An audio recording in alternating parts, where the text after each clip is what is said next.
Disconnected na boss. Akin na to. Thank you. Okay na to.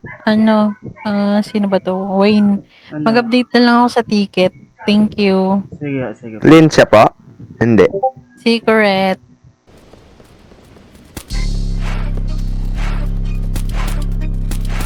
Dami ang tabli ko. Sikat.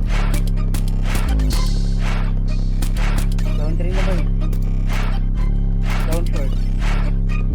Flipped it on the beat. Gago, ang katinito na yan. Sa ginawa kong pasabog, may mga gustong makisalo, meron din na gusto lang makisalok. Mga buraot na gusto din Meron pa, makihakot, sa di naman pinag-alputan ako natin madamot. O sige, eto regalo ko, pagdamutan nyo na kasi hindi ko binalot. Kung gusto nyo ibadi-badi, Pinag-alputan natin kayo yun. ibadi-badi ko sa pagkahirap. Baka muna ko mga Dalawa, pariwag, sila yan. matagal ko na itong habitat, mula muralidad. Pag sumusulat, idigalidad, walang gawa to nakakahidang. May sarili tong imahe, brad, hindi to copycat. Kaya asahan mo na mabigat, Meron pa, may walang bagong sisihan. dating eh. Yung pinakita ko Big ka. maganda, tapos yung iba balik yun lang palang-talang. Down 11, boy. Pakinabangan sa mga kanta-banta, kasi puro ambatap na. Down 12, Masakit pre. kasi sa tengan, offbeat, kasi patibit kinakarera. Di nyo kabisado to, akin naman ni Bella. Bumalik kayo sa acapella, repa. Total, dun kayo magaling, di ba? Eh di dun na kayo magbida. Ano ba kante ba sa liga? Kaya tumira, baka sakaling umabante pa, halika.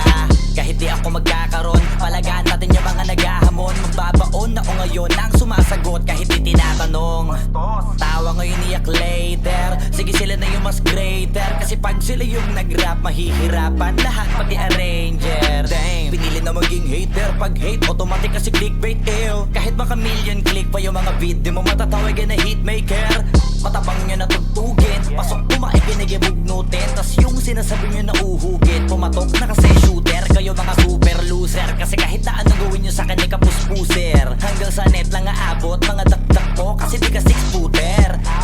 Mga feeling heavyweight na hindi na makapenetrate, kasi very late. Mga di kasi nag-elevate, di na maka-enter sa gate. Hindi na sila safe, kaso takot sila umamin. Kala mo ini-interrogate, nagpaapoy yung in-underestimate. Tumawag kayo na mo pero may take away. Humiram ng flow kay Eminem, aba naka-ready rin. Gusto yata ako pestehin, nabang ako natutuwa na sa kanila para testingin ko sa experiment. Wag na kayo magulat, Brad, ginawa ko to ng on the spot. Kung usapang rap, kasi ako lang yung dope as fuck. Kahit di mo na i-vocal chop, di na mahalaga kung sino ba yung mas mahusay. Basta ako mga sulit ko kaya pag isa buhay. Mga ulo nila tinubuan na ng sungay, sige saka kasigaw na sila doon ang mga tunay kakaumay.